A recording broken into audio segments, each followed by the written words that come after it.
Imagine walking through dense Vietnamese jungle in the middle of the night.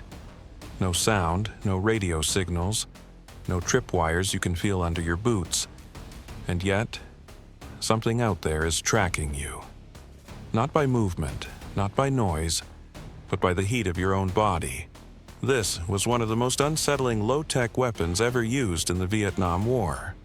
A trap that reacted to a human being purely through physics, needing zero electricity, zero batteries, zero modern components.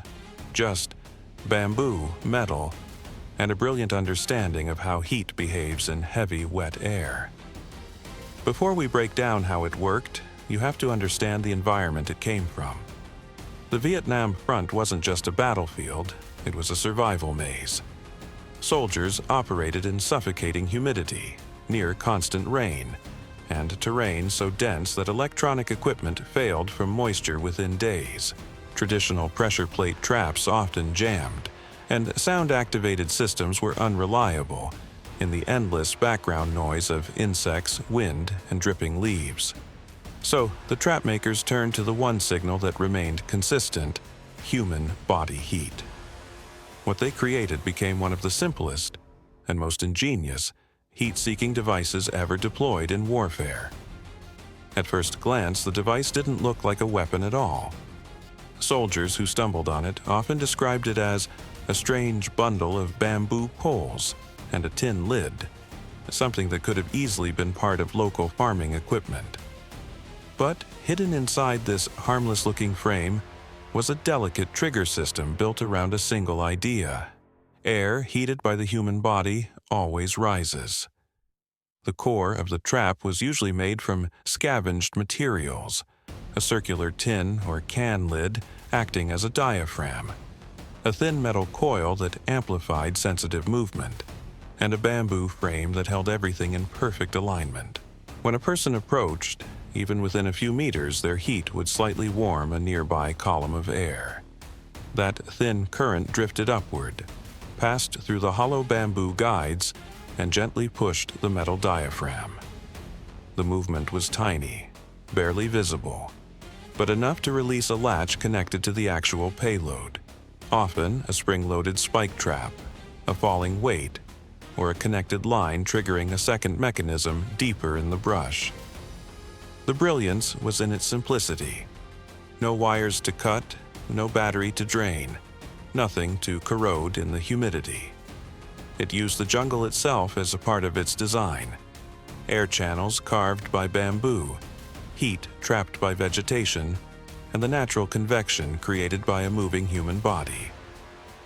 By the time a soldier realized what they were looking at, it had already reacted to them. Human body heat may feel insignificant, but in still jungle air it becomes a powerful signal. Your body constantly warms the air around you, creating a slow, steady vertical current, and this trap was designed to listen to that invisible movement. Inside the bamboo frame, the builders created a narrow vertical channel, essentially a natural chimney. When no one was around, the air inside stayed cool and stable. But when a human approached, even from several meters away, their heat drifted into the intake openings carved into the bamboo. That warm air rose upward through the tube and hit a suspended metal coil. This coil wasn't just decorative. It acted like a mechanical amplifier. Even a tiny push of hot air caused it to expand and flex, which shifted the tension holding a small diaphragm in place. Then came the clever part. The diaphragm was connected to a pin so delicately balanced that it functioned like a pressure switch without electricity. When the coil moved even slightly, the pin slid out of its notch. Once that happened, gravity or spring tension took over, releasing the trap's actual trigger.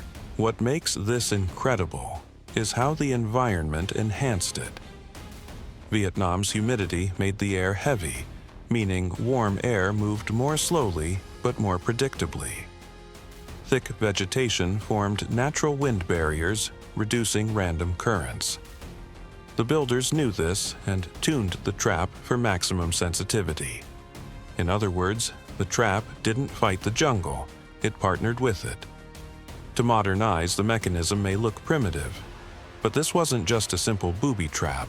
It was a low-tech, jungle-optimized sensor, a passive thermal detector built from nothing more than physics and patience, yet accurate enough to distinguish a human heat signature from random environmental noise.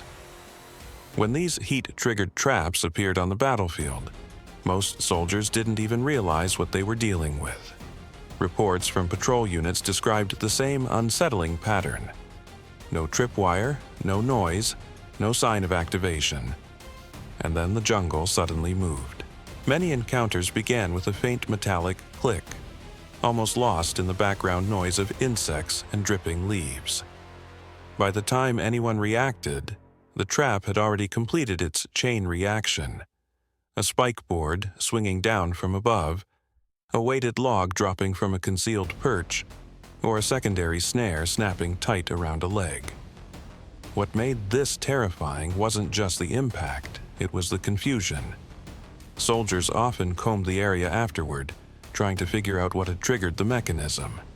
They'd trace the path of the sprung device and eventually find a small bamboo structure buried under branches. No wires, no batteries, nothing that looked like a sensor. To them, it felt almost supernatural. How could something with no moving parts detect their presence before they even touched it?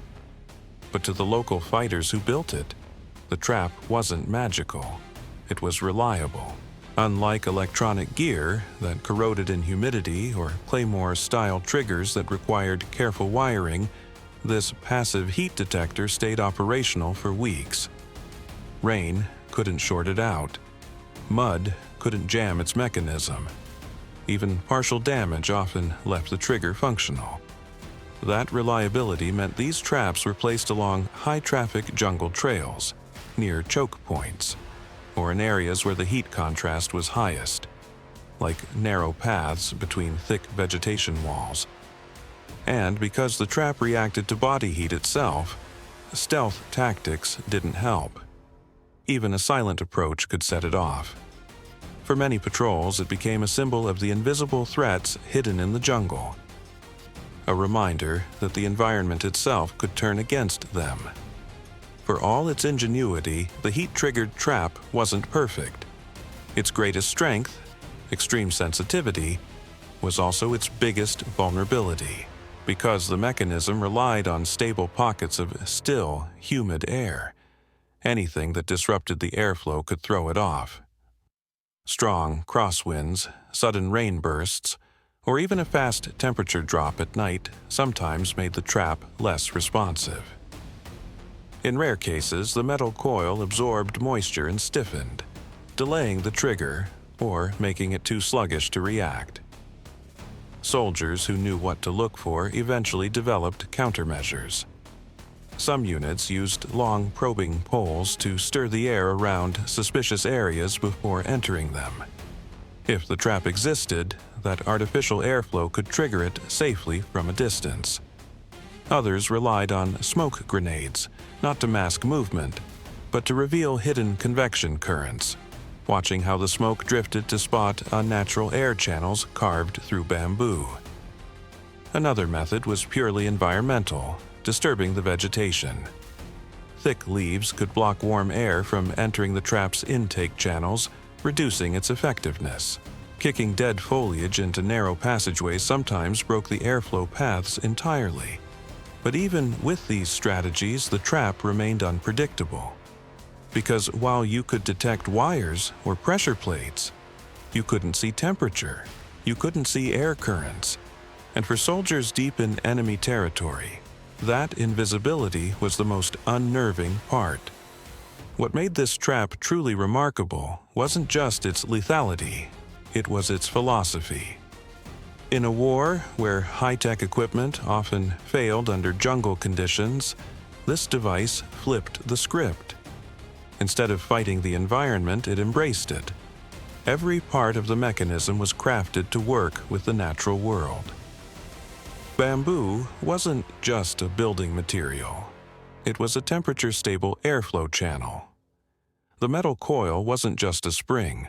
It was a thermal amplifier tuned to react to the slow rise of human-warmed air. Even the jungle humidity, normally an enemy to electronics, became an ally by smoothing out random air movement and making the trigger more predictable. This was engineering reduced to its purest form. No circuits, no batteries, no maintenance, and yet capable of detecting a human presence with impressive reliability. Modern military tech often relies on sensors, algorithms, and microchips. But this trap achieved the same goal, identifying a target, by understanding physics at a ground level. It turned the simple fact of being warm-blooded into a vulnerability. That's why historians and engineers still study it today, not because it was advanced, but because it was elegant. A reminder that sophistication isn't always about complexity. Sometimes it's about using the world exactly as it already is. So in the end, this heat-triggered trap wasn't just a weapon. It was a lesson, a reminder that technology doesn't need wires or electricity to be effective. Sometimes, all it takes is a deep understanding of the world around you, and the creativity to turn nature itself into a sensor.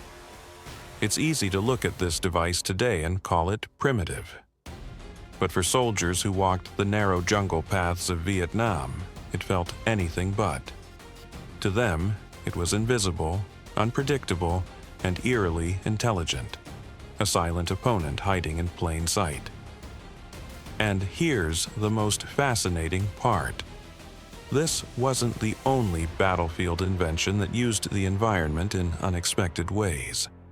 Some devices went even further, detecting footsteps without pressure plates or triggering themselves using sound frequencies too low for humans to hear.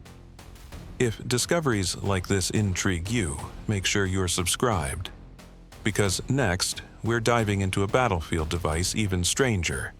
A trap that didn't rely on sound, or heat, or movement. It activated using something far more surprising. And trust me, you don't want to miss that one.